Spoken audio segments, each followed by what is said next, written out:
ny malalan'Andriamanitra sady voantso ny masina ho aminareo manakarivany ny fiadanana. Amen. Mandihy volana vaovao indray tsika ty andrany tya alarobia 2 septambra 2024. Lohahevitra vaovao dia hoe miorena ao amin'ny tompo amin'ny batisa. Miorena ao amin'ny tompo amin'ny batisa. Ivavaka aloha isika. Dera sy misaotra anao zay raha io fa menao lohahevitra vaovao indray zay amin'ny alarobia 2 septambra 2024 ty satria tianao zay androso lalina trany ho amin'ny fanarahana anao satria ianao nefa nyteny mandroso amin'ny lalina kokoa. Dia iny zay tompo ampaherezo androso amin'ny fahatsarana trany sy iorina mafy eo aminao Kristy ilay tianay amin'ny fitiavana tsy mety leva. Amin'ny anaranao Jesosy naovana izany. Amen. Kolosianina 2:1-5 amin'ny anaran'i Jesosy. Ko tahaka nandraisanareo an'i Kristy Jesosy tompo dia mandehana ho aminy araka izany koa mamaka tsara miorina mafy eo aminy tafatoetra amin'ny finoana toy ny efa nampianarana ka mazoto amin'ny fisaorana. Taneho fa andao misy malasa anareo babiny amin'ny filozofia famitana foana araka ny fampianarana voatotro ny razana araka ny abidiny mpianarana zao tontolo zao fa tsy araka ny Kristy fa mitena ny notoeran'ny fafy noho ny fomba n'Andriamanitra rehetra ary anareo dia tanteraka ho aminy satria izy ny lohan'ny fanapahana sy ny fahefana rehetra. Ary tao aminy koa no namorana anareo tamin'ny famorana tsy natao tanana tamin'ny fanesorana ny tena nofa dia tamin'ny famorana Kristy fa niarana levina taminy ianareo tamin'ny batisa dia niarana natsangana taminy koa no finoana ny asan'Andriamanitra dia nanangana azy tamin'ny maty. Ary ianareo zay efa maty ny fahatsoana sy ny tsy fiforan'ny nofinareo dia novelomina niaraka tamin'ny Kristy rehefa nanivera ny fahatsontsika rehetra ary vonoa ny soratana ny didy sy ny mpangatsika dia nisongotra eo aminy mihitsy ka nomboany tamin'ny hazo fijaliana ary nisongotra eo amin'ny tenany ny fanapahana sy fahefana ary noho ny hazo fijaliana dia nasehony miarary ny fitondran'ireo toy ny fanaon'izay avy nandrisy. Masinao manamasina anay amin'ny fahamarinana ny teninao amin'ny fahamarinana. Ny fitondran'ireo toy ny fanaon'izay avy nandrisy. Ny fitondran'ireo toy ny fanaon'izay avy nandrisy.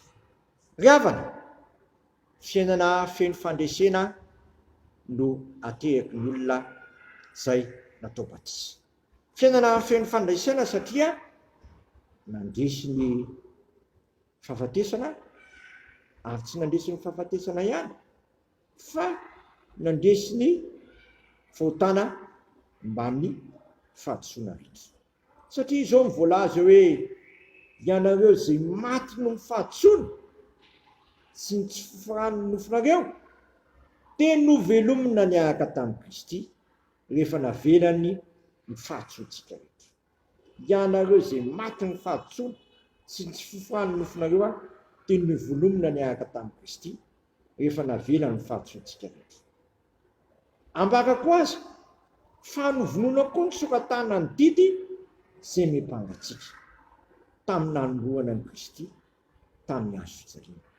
Novonoana niaraka tamin'ny Kristy ny herin'ota ny fahatsontsika tsy izay rehetra hery mahatonga antsika havita zavatra azy fa novelomina koa isika tahaka ny nananganan'Andriamanitra ny Kristy no nananganana antsika kosa no ny finoana ny asan'Andriamanitra zay nanangana ny Kristy tamin'ny maty. Zava-dehibe ry havana ny batisa. Fanehoana ny hoe niarana levina tamin'ny Kristy tsika tamin'ny batisa fa natsangan'Andriamanitra kosa niaraka tamin'ny Kristy. Novonoana sy nombona niaraka tamin'ny Kristy ny fahatsontsika. Novelomina kosa isika rehefa nisorona ny tamin'ny famorana tsy natao tanana ny tena nofo dia le fanesorana ny tena nota. Zany batisa ry havana, fanesorana ny tena nofo. Ny tena nofo moa dia ny tena ny fahotana. Nisorona tamin'ny famorana tsy natao tanana.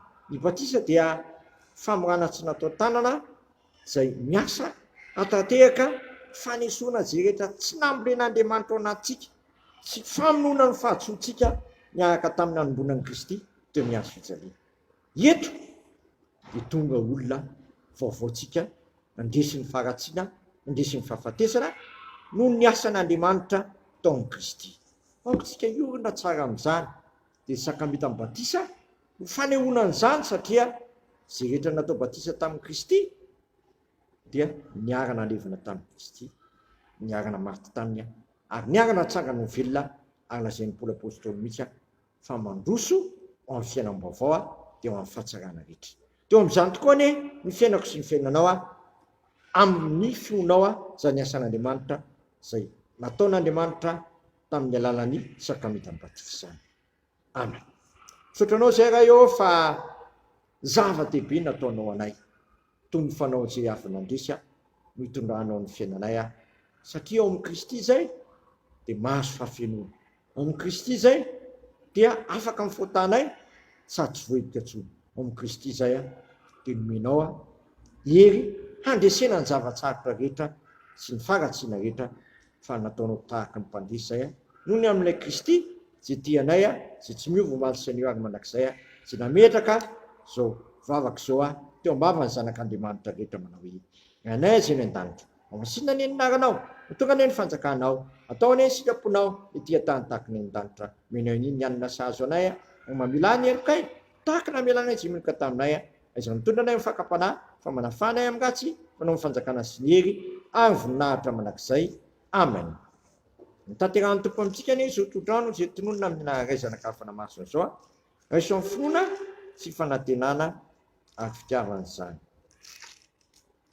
Ary Andriamanitra ny fanantenana ny amenanareo amin'ny fifaliana sy ny fiadanana rehetra amin'ny finoanareo mba hitombonareo amin'ny fanantenana noho ny herin'ny fanahy masina. Matoky izay niantso anareo sady izany nanefy izany. Amen. Voninahitra ny eo an'Andriamanitra rerany amin'ny anaran'ny Ray sy ny Zanaka ary fanahy masina. Amen.